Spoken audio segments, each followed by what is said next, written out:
নমস্কার, আমি মধুসূদন পাল, ফিজিক্সের লেকচারার। আজকে যে বিষয়টা নিয়ে আলোচনা করব সেটা হচ্ছে সামনে নিট পরীক্ষা।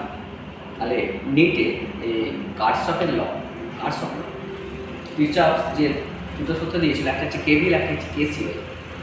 এই সূত্রগুলো থেকে অত্যন্ত শর্টকাট পদ্ধতিতে কী করে ম্যাথগুলোকে সলভ করা যায়।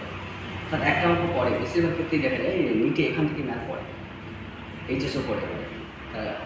কীভাবে তোমরা সবাই করে দিতে পারবে খুব সহজ পদ্ধতিতে, সেটা অনেক স্টুডেন্ট অনুরোধ করেছে, যার ফলে আমি এটা করছি। একটু ভালো করে দেখবেন, যতটা শর্টকাট পদ্ধতিতে আমি করা যায় সেই পদ্ধতি আমি অ্যাপ্লাই করবো।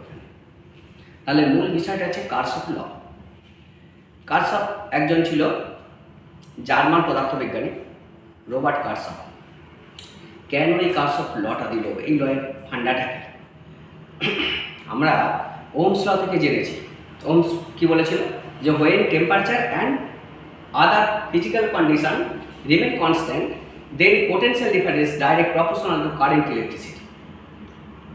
তাপমাত্রা এবং অন্যান্য ভৌত অবস্থা অপরিবর্তিত থাকলে কোনো পরিবাহীর মধ্য দিয়ে তড়িৎ প্রবাহ মাত্রা ওই পরিবাহীর দুপ্রান্তের বিভব পার্থক্যের সমানুপাতিক, ওহমস বলেছে। তাহলে ওহমস লটা যে ম্যাথমেটিক্যাল ইকুয়েশন, সেটা যদি পাই, পোটেনশিয়াল ডিফারেন্স বা বিভব পার্থক্য যদি ভি হয়, প্রবাহ মাত্রা যদি কোনো বর্তনীর মধ্যে আই থাকে এবং তার মধ্যে যে রোধটা সেটা যদি হয়, ওহমস লয়ের ম্যাথমেটিক্যাল ইকুয়েশন হচ্ছে ভি সমান আই আর। আমি প্রথম বলতে চাইছি যে ওহমস ল থেকে আমরা কী জানতে পারি না, কোনো একটা বর্তনী, মানে ওহমস ল কার ক্ষেত্রে প্রযোজ্য? সরল বর্তনী, সিম্পল সার্কিট। যেমন একটা এক্সাম্পল দিয়ে আছে, সিম্পল সার্কিট মনে করো এখানে একটা রেজিস্ট্যান্স আছে, এখানে একটা ব্রেকার দিয়ে অ্যাড করে দিয়েছি, এটা একটা সিম্পল সার্কিট। এই রোধ, এটার যে রেজিস্ট্যান্স সেটা হচ্ছে আর ধরেছি, এর মধ্যে যে কারেন্ট আছে সেটাকে মনে করো আই ধরলাম। এই যে সোর্সটা আছে, ব্যাটারিটা আছে, এর যে বিভব পার্থক্য বা পোটেনশিয়াল ডিফারেন্স সেটাকে আমি লিখব। তাহলে এই হচ্ছে সিম্পল একটা সার্কিট। এই সিম্পল সার্কিটের মধ্যে মনে করে কোথাও যদি ভি বার করতে বলে, ওহমস ল থেকে আমরা বার করতে পারবো, কারণ ভি সমান তো আই আর তো বলাই আছে। এছাড়া কি বার করতে হবে? ভি সমান কত? I R. ওহমস ল থেকে কী বের করতে পারে? একটা সার্কিটের একটা সিম্পল একটা সরল বর্তনী, এটা হচ্ছে সরল বর্তনী, যেখানে অন্য কিছু থাকবে না, সিম্পল একটা বর্তনী।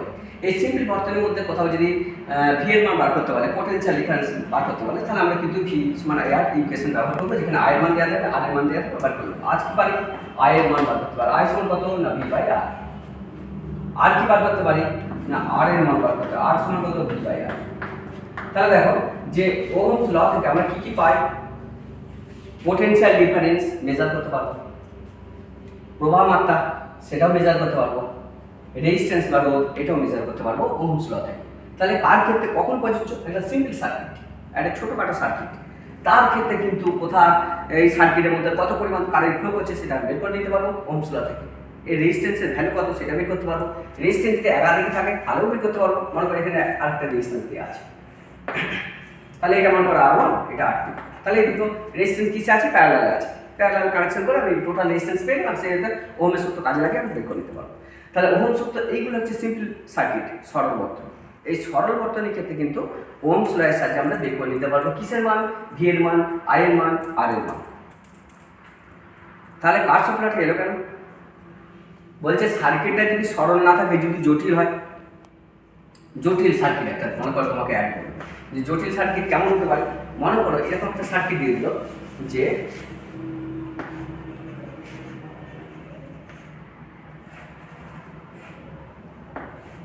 এরকম একটা তোমাকে জটিল সার্কিট একটা দিল।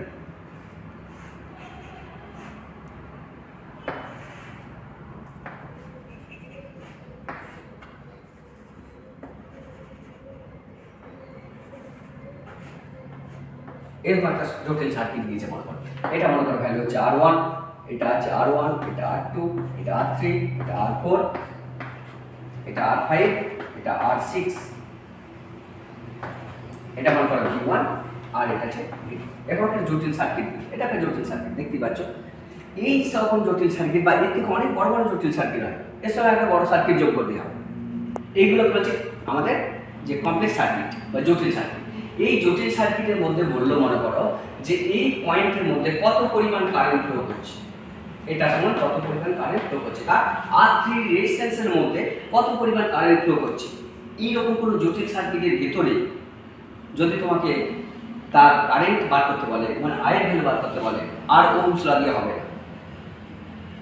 যদি ভি এর মান বার করতে বলে যে এর দুপান্তে, মনে করো এটা এ এটা বি, পোটেনশিয়াল ডিফারেন্স বিটুইন এ টু বি, এ আর বি এর মধ্যে যে পোটেনশিয়াল ডিফারেন্স এটা কত, অথবা এটার রোধের মানটা কত, রেজিস্ট্যান্সের ভ্যালু কত, এরকম যদি কোনো সার্কিটের ভিতরে দেয় তাহলে কিন্তু আমরা ওহমস ল দিয়ে বের করতে পারবো না। সেক্ষেত্রে আমাদের একটা শর্টকাট মেথড খুব ভালো করে শিখিয়ে দিয়েছে জার্মান পদার্থবিজ্ঞানী রবার্ট কার্সপ। কি বলেছিলেন? সিম্পল যে দুটো সূত্র বলেছিল, একটা হচ্ছে কেসিএল আর কেভিএল, কিরচফস কারেন্ট ল আর কিরচফস ভোল্টেজ ল। এই দুটো লয়ের মাধ্যমে আমরা যে কোনো একটা জটিল সার্কিট আজকের যুগে কোথায় অ্যাপ্লিকেবল হচ্ছে। তাহলে ওহম সূত্র কি করে না, ওহম সূত্র একটা সিম্পল সার্কিট, তার ক্ষেত্রে কোনো রেজিস্ট্যান্স, প্রবাহ মাত্রা, পোটেনশিয়াল ডিফারেন্স এগুলো মেজার করতে পারে। আর কি দিতে পারে? ওহমস ল থেকে কি জানতে পারে? পোটেনশিয়াল ডিফারেন্স কাকে বলে, প্রবাহ মাত্রা কাকে বলে, রোধ কাকে বলে। এরকম ছোটোখাটো সার্কিটের ক্ষেত্রে আমরা বের করে দিতে পারি। কিন্তু যখন জটিল সার্কিট হবে, যেমন আমাদের যে মোবাইলের যে সার্কিটটা, মোবাইলের যে মাদারবোর্ড থাকে তার ভিতরে যে সার্কিট, সেটা জটিল সার্কিট। আবার দেখা যাচ্ছে কম্পিউটারের মাদারবোর্ড, পুরো মাদারবোর্ডটার মধ্যে যে সার্কিটটা পুরোটাই জটিল সার্কিট। আবার দেখা যাচ্ছে একটা ছোট ক্যালকুলেটর আমরা বর্তমান যুগে ব্যবহার করি, তার ভিতরে যে সার্কিটটা সেটাও কিন্তু জটিল সার্কিট। এখানে সিম্পল সার্কিটের কোনো অস্তিত্ব নেই।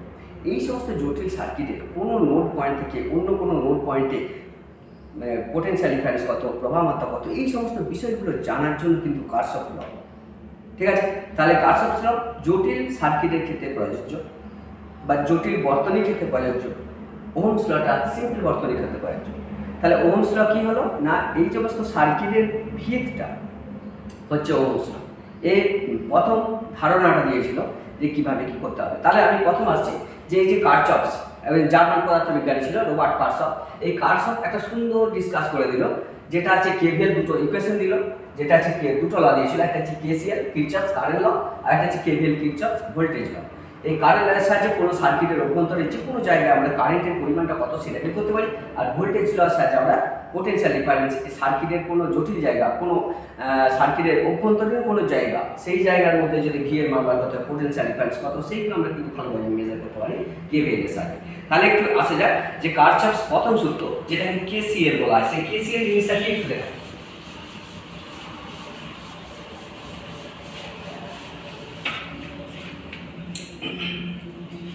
দেখ, কেসিএল জিনিসটা কি জানতে গেলে একটু ছোট্ট সার্কিটটা দিকে একটু ভালো।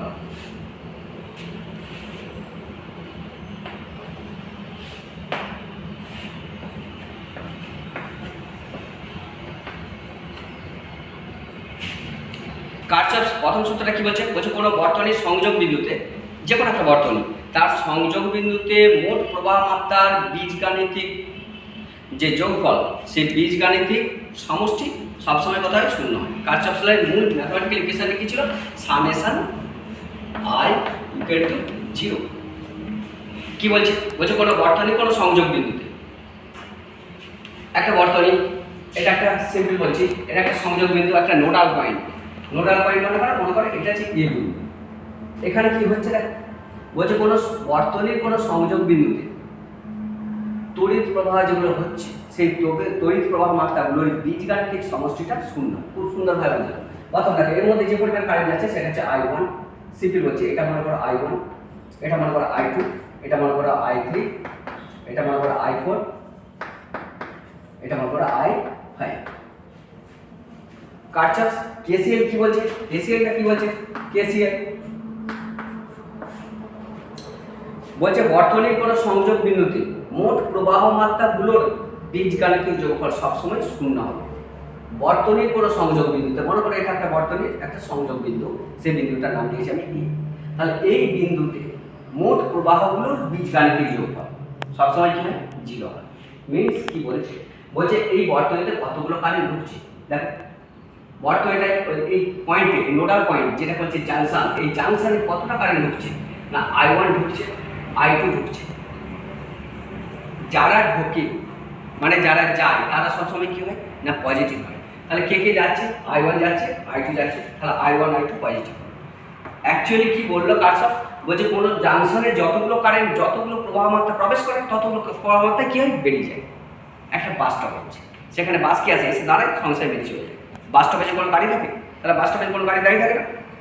তাহলে বাস স্ট্যান্ডে, আমি বাস স্ট্যান্ডে সিম্পল যে স্টপেজগুলো থাকে, সেখানে যেতে যেতে গাড়ি দাঁড়ালো, লোকজন উঠে গেল, কি নেমে গেল, তারপর গাড়ি আবার চলে গেল, অর্থাৎ ওই স্টপেজটাতে কোনো গাড়ি থাকছে না। ঠিক সেম সিস্টেম এখানে দেখো, এটাই বলছে কারশফস কেসিএল, এটাই বলছে যে কোনো বিন্দুতে, সেই বিন্দুতে যেখান থেকে কারেন্ট আসবে, এসে জুড়বে, যতটা কারেন্ট এসে জুড়বে ততটা কারেন্টই বেরিয়ে যাবে। তাহলে বিন্দুতে মোট কারেন্টের পরিমাণ কত, জিরো। সেটাই বলছে। দেখো কারেন্ট কোনটা ঢুকছে কি, যারা ঢুকে তারা প্লাস, যারা বেরিয়ে যায় তারা মাইনাস, এটুকু মনে রাখো। যারা ঢুকে তারা প্লাস, কে ঢুকছে আই, তাহলে এটা প্লাস।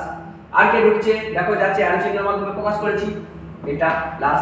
কে বেরিয়ে যাচ্ছে, দেখো এই বিন্দু থেকে বেরিয়ে যাচ্ছে এটা, তাহলে এটা মাইনাস হবে, এটা মাইনাস হবে, এটা মাইনাস হবে।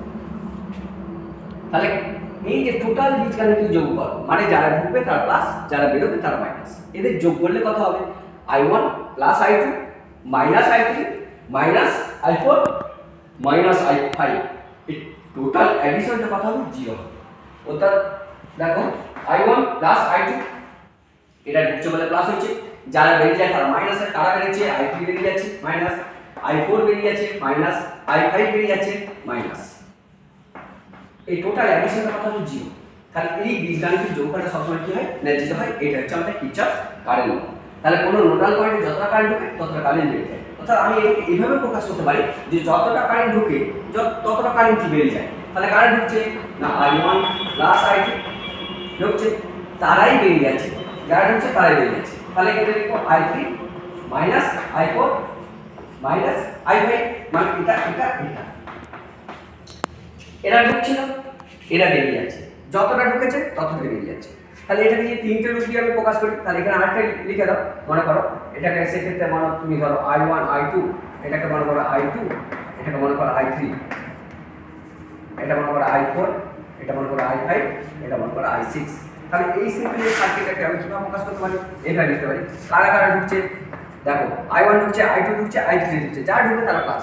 তাহলে লিখতে পারি যে I1 plus I2 plus I3, এইটা এরা যারা ঢুকলো তারাই তো বেরিয়ে চলে গেল, যারা ঢুকলো তারাই কি হলো, তারাই বেরিয়ে চলে গেল। তাহলে বেরিয়ে যাচ্ছে কারা, না নিশ্চয়ই I3, কত লিখছি I4 plus I5 plus I6, তাহলে যতগুলো ঢুকলো ততগুলো বেরিয়ে চলে গেল। এরপর এইটাকে এখানে নিয়ে চলে আসো, থাকে বীজগাণিতিক যোগফলটা 0 হয়ে যাবে I1 plus I2 plus I3 minus I4 minus I5 minus I6,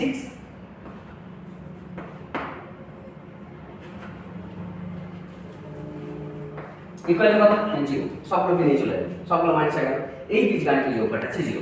অর্থাৎ সিম্পল ভাবে যদি প্রকাশ করি, তাহলে এখানে যদি I পরিমাণ কারেন্ট যায়, এখানে I1 এখানে I2 যদি হয়, তাহলে কি হবে, যে ঢুকলো সে প্লাস, অর্থাৎ I1টা প্লাস, এটা পয়েন্ট, নোডাল পয়েন্ট, এই পয়েন্ট, যে ঢুকছে সে প্লাস, যে বেরোচ্ছে সে মাইনাস।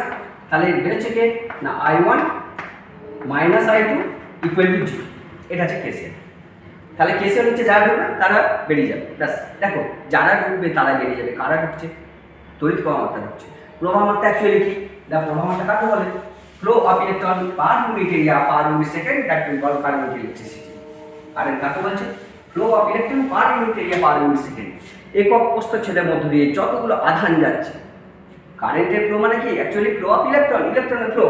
তাহলে ইলেকট্রন কি, নেগেটিভ আধান, তাহলে ইলেকট্রনের ফ্লো হচ্ছে একক প্রস্থচ্ছেদের মধ্যে দিয়ে যতগুলো ইলেকট্রনের ফ্লো হচ্ছে, যতগুলো আধান যাচ্ছে, এই আধান কতগুলো যাচ্ছে আমি জানি না, মনে করো কিউটা আধান যাচ্ছে, কত সময়, টি সময়।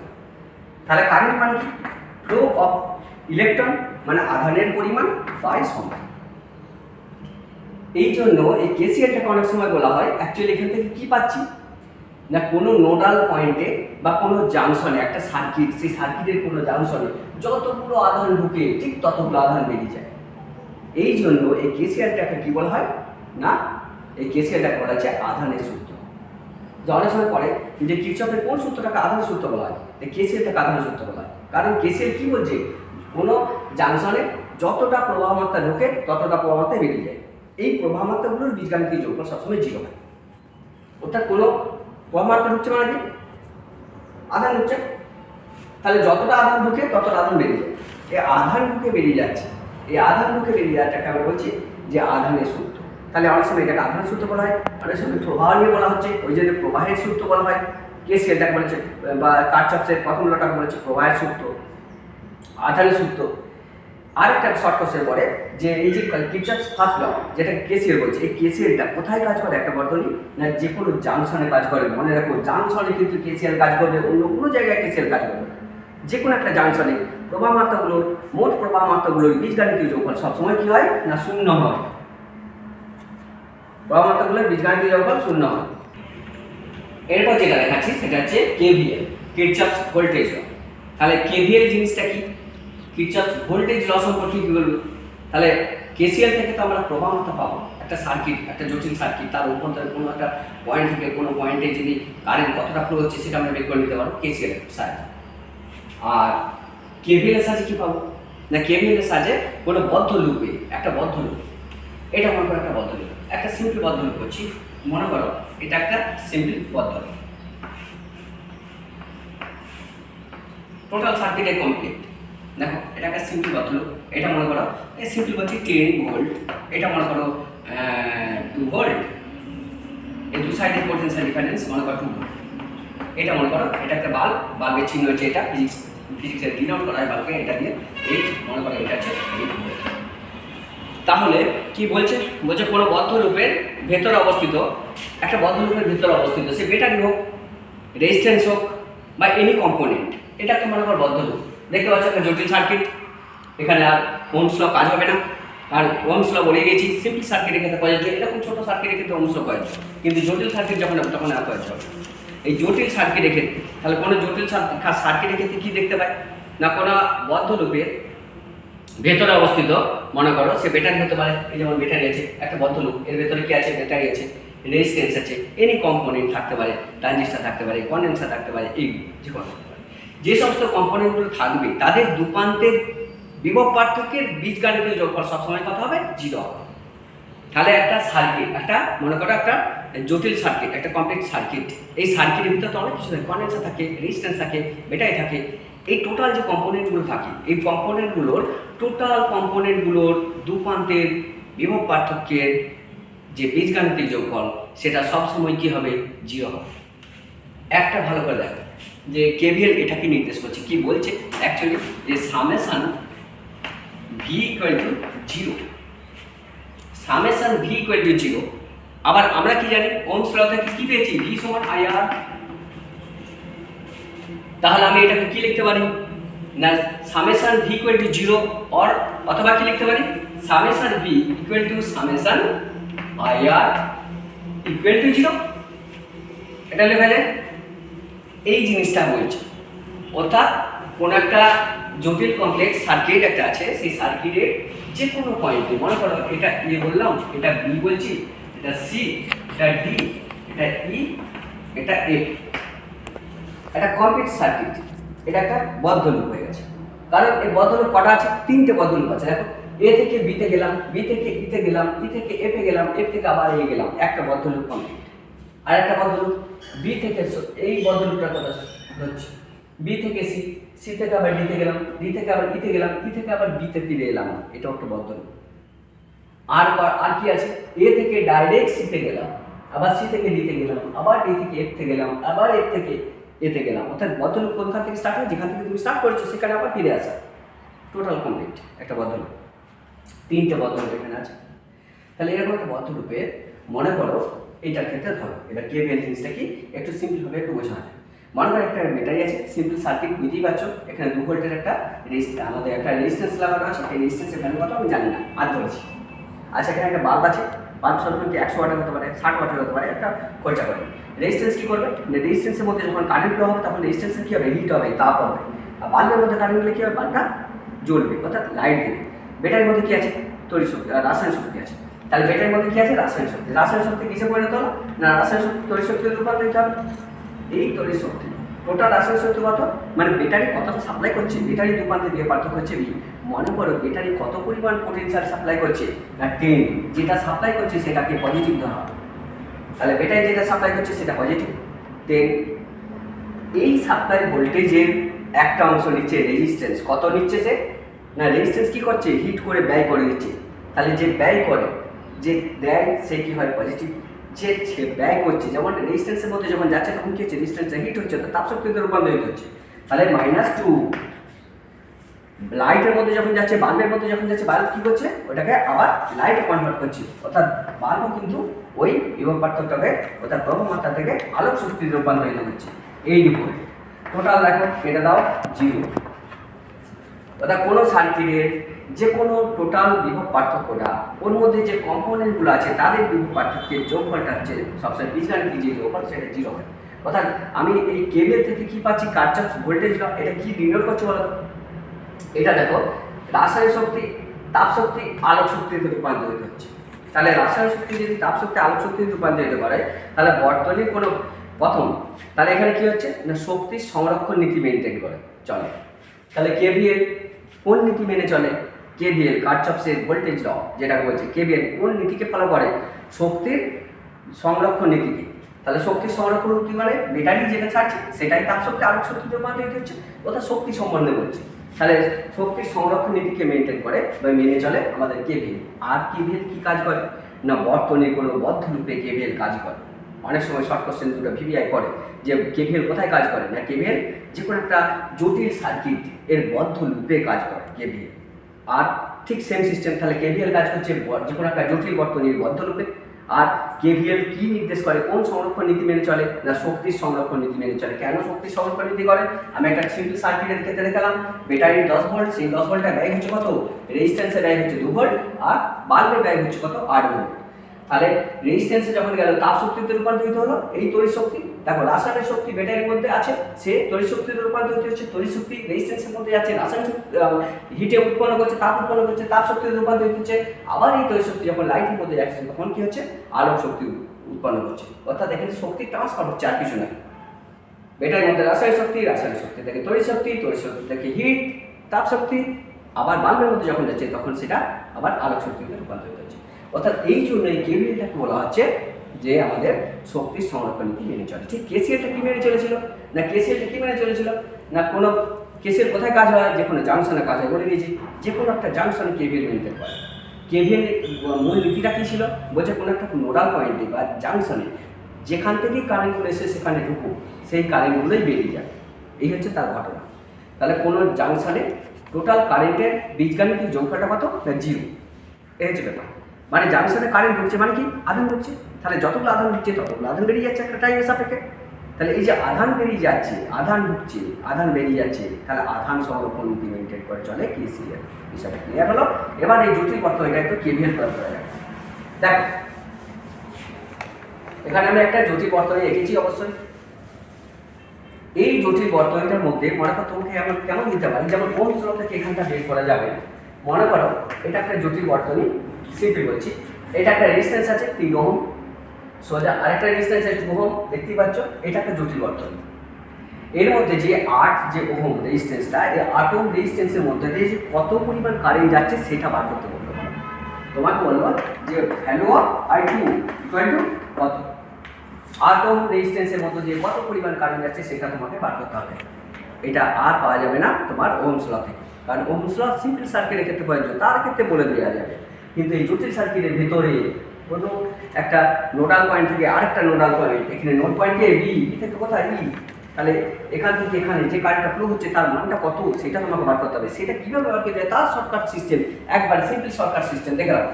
প্রথম কতগুলো শর্টকাট পদ্ধতি জানো, এই সমস্ত জটিল অঙ্কগুলো করতে গেলে অনেক ঝামেলায় পড়ে। তাহলে আমি শিখাচ্ছি এমন একটা শর্টকাট পদ্ধতি, যে পদ্ধতি একবার দেখলেই হয়ে যাবে। তাহলে তোমার এর জন্য কতগুলো টিপস মনে রাখতে হবে। সেই টিপসগুলো কি, কথা বলেছি, ব্যাটারি এটাকে পজিটিভ ধরা হয়, এটা ব্যাটারি পজিটিভ, এটা হচ্ছে ব্যাটারি নেগেটিভ। তাহলে ব্যাটারির এটা হচ্ছে পজিটিভ, ব্যাটারি এটা নেগেটিভ। তাহলে এটা বড়, এটা ছোট।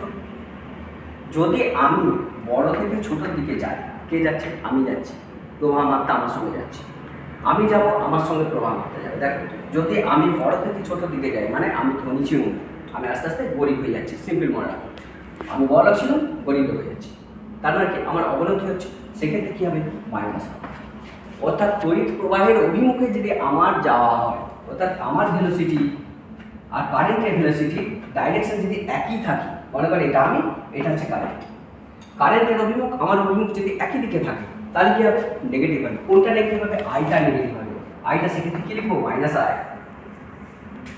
Shortcut tips. আমি যেদিকে যাবো কারেন্ট যদি সেদিকে যাই সেটা হচ্ছে মাইনাস আই। ঠিক সেম সিস্টেম মনে করো আরেকটা জিনিস দেখো, আমি যেদিকে যাবো কারেন্ট যদি সেদিকে যাই সেটা কি হবে? Minus I. আমি যেদিকে যাচ্ছি কারেন্ট মনে করো এদিকে যাচ্ছে, আমি যাচ্ছি তার বিপরীত দিকে, এটা মনে করো আমি যাচ্ছি, তাহলে কারেন্ট যাচ্ছে কোন দিকে? ওদিকে। আমি যাচ্ছি কোন দিকে? কারেন্টের বিপরীতে। তাহলে আমি যেদিকে যাবো কারেন্ট যদি তার বিপরীতে যায় তাহলে সেটা হবে প্লাস আই। ভালো করে, তাহলে প্লাস আই কখন হয়, মাইনাস আই কখন হয় একটু বুঝে নাও। কারেন্ট যেদিকে যাবে সেদিকে যদি আমি সার্কিটটার দিকে যাই, যেমন এখানে বলছি, এটা একটা এক্সাম্পল দিয়ে এই এক্সাম্পলটা দিয়ে দেখানো। কারেন্ট কোন দিকে ফ্লো হচ্ছে? এখানে দেখো টোটাল কারেন্ট কত হচ্ছে? I1 current. I1 কারেন্ট কোথা থেকে ফ্লো হচ্ছে? এ বিন্দু থেকে I1 কারেন্ট যাচ্ছে। আমি যদি এ বিন্দু থেকে আমিও যাই কারেন্টের দিকে, তাহলে আমি কারেন্ট যাচ্ছে আমিও যাচ্ছি, তাহলে কারেন্ট যদি আমার দিকে যায় তাহলে এক্ষেত্রে কি হবে? আইটাকে আমি মাইনাস আই করবো এক নম্বর। কারেন্ট এটা কোন দিকে যাচ্ছে? বিপরীত দিকে যাচ্ছে। আমি যদি উপর দিকেও যাই তাহলে কি হবে? Minus I. অর্থাৎ কারেন্টের অভিমুখ আমার অভিমুখ যদি বিপরীত হয় মাইনাস আই ধরবো, কারেন্টের অভিমুখ আমার অভিমুখ যদি একই রকম হয় তাহলে প্লাস আই ধরবো। ব্যাস এই বিষয়টা, এই দুটো বিষয় একটু নোট করে রাখা যায়। আরেকটা বিষয় দেখো, যেখান থেকে ব্যাটারির ক্ষেত্রে দেখো, ব্যাটারির মধ্যে কি আছে? পোটেনশিয়াল ডিফারেন্স আছে। আচ্ছা, ব্যাটারির ক্ষেত্রে বলছি, ব্যাটারির বড় পয়েন্ট একটা ছোট পয়েন্ট আছে, বড়টাকে কি হয় প্লাস, ছোটা বলা মাইনাস। বড় থেকে যদি ছোট দিকে যায়, অর্থাৎ আমি ধনী ছিলাম গরিব হয়ে যাচ্ছে, সেক্ষেত্রে ভিটাকে কত ধরবো? Minus V. Shortcut tips. ঠিক সেম সিস্টেম ব্যাটারি মনে করো, এটা মনে করো ছোট, এটা বড় পয়েন্ট। আমি যদি দেখো ছোট থেকে বড় দিকে একটু এইখানটা দিয়ে করে মনে করো, এটা বড়, এইটা ছোট করে দাও, এটা বড়। আমি মনে করো এই দিকে যদি যাই, অর্থাৎ ব্যাটারি ছোট পয়েন্ট থেকে বড় দিকে যাচ্ছে, অর্থাৎ ব্যাটারি কোথায়? নেগেটিভ থেকে পজিটিভ দিকে যাচ্ছে। তাহলে ব্যাটারি নেগেটিভ দিকে যদি পজিটিভে দেয়, ছোট থেকে বড় দিকে যদি যায়, আমি যদি যাই, তাহলে সেটা হবে ভিটা কি হবে? সেক্ষেত্রে ভিটা প্লাস ভি হবে। এই হচ্ছে চারটে টিপস, আর কিছু না। এখানকার যে কোনো অঙ্ক থেকে তুমি নিজেই করে নেবে, আর দেখতে হবে না। তুমি চারটে টিপস মনে রাখো। প্রথম, তড়িৎ প্রবাহ যেদিকে যাচ্ছে সেদিকে যদি আমি যাই তাহলে কি হবে? আইটাকে মাইনাস ধরবো। তড়িৎ প্রবাহ যেদিকে যাচ্ছে আমি যদি তার বিপরীত দিকে যাই, আইটাকে কি ধরবো? প্লাস ধরবো। হয়ে গেল, ঝোলা চুকে গেল, আর কিছু নয়। আরেকটা জিনিস দেখো এখানে, যে ব্যাটারির ক্ষেত্রে কি, ব্যাটারি কি আছে? একটা বড় একটা ছোট, বড়টা কি হয় পজিটিভ, ছোট হয় নেগেটিভ। বড় থেকে যদি ছোট দিকে আমি যাই, তাহলে বড় থেকে ছোট দিকে যাচ্ছি মানে ধনী ছিলাম গরিব হয়ে যাচ্ছি, তারপরে কি নেগেটিভ হচ্ছে, আমার কমছে, ভিটা হবে সেক্ষেত্রে মাইনাস ভি ধরবো। আর যদি ছোট থেকে বড় দিকে যাই, আস্তে আস্তে বড় লোক হচ্ছে, ছোট থেকে বড় দিকে যাচ্ছে, তারপরে কি সেক্ষেত্রে প্লাস ধরবো। তাহলে ব্যাটারি ছোট থেকে বড় দিকে গেলে প্লাস, ব্যাটারি বড় থেকে ছোট দিকে গেলে মাইনাস। আমি যেদিকে যাচ্ছি সেই দিকে যে তড়িৎ প্রবাহিত হবে আইটাকে ধরবো মাইনাস, আর আমি যেদিকে যাচ্ছি তড়িৎ প্রবাহ তার বিপরীত দিকে হলে আইটা ধরবো প্লাস। ওকে, আর কিছু নয়। এবার আমাদের দিকে চলে যাক। প্রথম যে অঙ্কটা এখানে বলেছে সেটা কিন্তু একটু কেভে লাগাও, কেসে লাগাও। প্রথম কেভে কেসে কিভাবে লাগাবো সেটাকে দেখো। প্রথম এই যে বিন্দুটা নিয়েছি, এই বিন্দুটা মনে করো আই। দেখো এই সার্কিটের মধ্যে যে পরিমাণ কারেন্ট আছে সেটা হচ্ছে I1। এখানে একটা পয়েন্ট পেয়েছি জাংশন, এখানে এই পয়েন্টটাই মনে করো কারেন্টটা এল। কারেন্ট যখন যায়, যখন একটা রাস্তা থাকে, এখানে একটা রাস্তা আছে, তখন কারেন্ট কি হবে? এই রাস্তা দিয়ে যেতে দুটো ভাগে ভাগ হয়ে যাবে। তা এই ভাগের মধ্যে কতটা যাবে, এই ভাগের মধ্যে কতটা যাবে আমি জানি না, আমি ধরে নিয়েছি আই পরিমাণ কারেন্ট যাচ্ছিল। এ হচ্ছে একটা নোড পয়েন্ট, একটা জাংশন। দেখতে পাচ্ছ বি বিন্দুটা হচ্ছে জাংশন, এখানে একটা জাংশন আছে, ই বিন্দুটা হচ্ছে জাংশন, যেখানে তিনটে মিট করেছে একসঙ্গে। তাহলে আই থেকে কারেন্টটা যে কোথায়? বি বিন্দুতে মিলিত হবে, ব্যাস। তাহলে বি বিন্দুতে যখনই মিলিত হলো, এই বি বিন্দু থেকে কি হবে? I1 কারেন্টটা ভাগ হয়ে যাবে ডিভাইড। নিচের দিকে যে পরিমাণ কারেন্টটা যাচ্ছে সেটা হচ্ছে I2, আর উপর দিকে যেটা যাচ্ছে সেটা হচ্ছে I3। সিম্পল মান করে, এখানে যে কারেন্ট আছে সেটা হচ্ছে I1, ব্যাস। এখান থেকে যে ভেঙেছে তাহলে এখানে যাচ্ছে I2, আর এখানে যাচ্ছে এর ভিতর দিয়ে যেটা আছে সেটা হচ্ছে I3। দেখো কারেন্টটা কত ছিল? অ্যাকচুয়ালি I1 ছিল, এইটাই ভেঙেছে I2 I3 তে। তাহলে আমি লিখতে পারি যে I1 এর ভ্যালুটা কত? না, I2 প্লাস I3। তাহলে এই I2 I3 কার থেকে তৈরি হলো? I1 থেকে। তাহলে I1টা ভেঙে যে তৈরি হলো I2 I3। তাহলে কোথাও যদি আবার এই I2 I3 যুক্ত হয়, তারা কি হবে? এরা যুক্ত হলে সেখানে আবার I1 তৈরি হবে, মনে রেখো। যেমন দেখো একটা বলছি, সিম্পল বলছি, এখান থেকে কত যাচ্ছে কারেন্ট? I1 কারেন্ট যাচ্ছে। নিচের দিকে কত গেল? I1 কারেন্টটা ভেঙে গেল দুটো, একটা I2 একটা I3। I3 সোজা চলে গেল, I2 নিচের দিকে নেমে গেল। এই I2 I3 কোথা থেকে সৃষ্টি হলো? I1 থেকে। তাহলে I1টা ভেঙে তৈরি হয়েছে I2 I3, নিশ্চয়ই I2 আর i3 এর যোগফলটা সবসময় i1 এর সঙ্গে সমান হবে, সেটা দেখো। এখান থেকে i3 যাচ্ছে, এখান থেকে i3 যাচ্ছে, এখান থেকে i3 যাচ্ছে, এই পয়েন্টে এসে আবার i3 কি হচ্ছে, মিলিত হচ্ছে, এখান থেকে আসছে i3, দেখো উপর থেকে i2 আসছে, এসে এসে i2 এখানে মিলিত হলো, তাহলে এখানে i3 আর এখানে i2, তার মানে এখানে আবার কি হয়ে গেল, সেই i1 হয়ে গেল, আবার i1 এই দিকে যাবে, এটা বোঝা গেল, এটা হচ্ছে i1। দেখো i2 নিচে দিকে এলো, i3 ঘুরে ঘুরে ঘুরে ঘুরে i2 এর কাছে মিলিত হলো, তাহলে এখানে i2 আর এইদিকে এলো i3, এই i2 i3 মিলিত হয়ে কি তৈরি করলো, আবার i1 তৈরি করলো, কারণ i1টা ভেঙে তৈরি হয়েছিল i2 i3। এই বিষয়টা ক্লিয়ার হয়েছে। এবার আমি অঙ্কের দিকে চলে যাচ্ছি। দেখো শর্টকাট টিপস কাজে লাগাবো, সঙ্গে সঙ্গে অঙ্ক হয়ে যাবে। মনে করো এটা একটা জাংশন, কেভিএল প্রয়োগ করবো, কেসিএল প্রয়োগ করবো। মনে করো প্রথম দেখো কেসিএল প্রয়োগ করছি, প্রথম কেসিএল, তাহলে বদ্ধলূপের কোথায় না বি বিন্দুতে, তাহলে বি পয়েন্টে বদ্ধলূপ, এটা একটা বদ্ধলূপ, এটা একটা বদ্ধলূপ, টোটাল একটা বদ্ধলূপ, তাহলে বুঝতে পারছো এটা একটা বদ্ধলূপ, এটা একটা বদ্ধলূপ, টোটালটা একটা বদ্ধলূপ, তিনটে বদ্ধলূপ রয়েছে। আমি দুটো বদ্ধলূপ নিয়ে কাজ করবো। প্রথম দেখো এই বদ্ধলূপটা করতে, ধরো প্রথম আমি কেসিএল কাজে লাগাচ্ছি বি বিন্দুতে, তাহলে বি বিন্দুতে কেসিএল প্রয়োগ করছি। কে ঢুকছে কারেন্ট, কে ঢুকছে কারেন্ট ঢুকছে, কে ঢুকছে i1, তাহলে কেসিএল কি বলবো, যে ঢুকবে সে হয় প্লাস, এখান থেকে ঢুকলো, ঢুকছে কে না এই পয়েন্টে কে ঢুকছে না i1 ঢুকছে, কে বেরোচ্ছে i2 i3 বেরোচ্ছে, যারা বেরোচ্ছে তারা কি হবে minus i2 minus i3 equal to কত 0। এটা হচ্ছে কেসিএল, এটাকে 1 নম্বর ইকুয়েশন। হ্যাঁ কেসিএল এর ঝামেলা কমপ্লিট, আর কিছু না, যে ঢুকে সেগুলোকে প্লাস, যারা বেরিয়ে যায় তারা মাইনাস, তাদের বীজগাণিতিক যে যোগফল সেই যোগফলটা সবসময় 0। এটা হচ্ছে ঘটনা, আর কিছু না। তাহলে যে ঢুকছে সে কি হয়েছে প্লাস, i1 ঢুকেছে i1 প্লাস, বেরিয়ে যাচ্ছে কে i2 মাইনাস, আর কি বেরোচ্ছে i3 মাইনাস, টোটাল বীজগাণিতিক যোগফল মানে i1 minus i2 minus i3 equal to 0। ওকে, এরপর আমি কেভিএল প্রয়োগ করবো। এবার কেভিএল প্রয়োগ করো, কেভিএল প্রয়োগ করে কি পাচ্ছি, এই নোটটার ক্ষেত্রে ধরো, এই নোটের ক্ষেত্রে কেভিএল মানে আমি এ থেকে যাত্রা শুরু করছি। দেখো এ থেকে আমি যাচ্ছি, কোন দিকে যাচ্ছি, আরেকটা জিনিস ছোট করে মনে রাখবো, ভি সমান কত IR।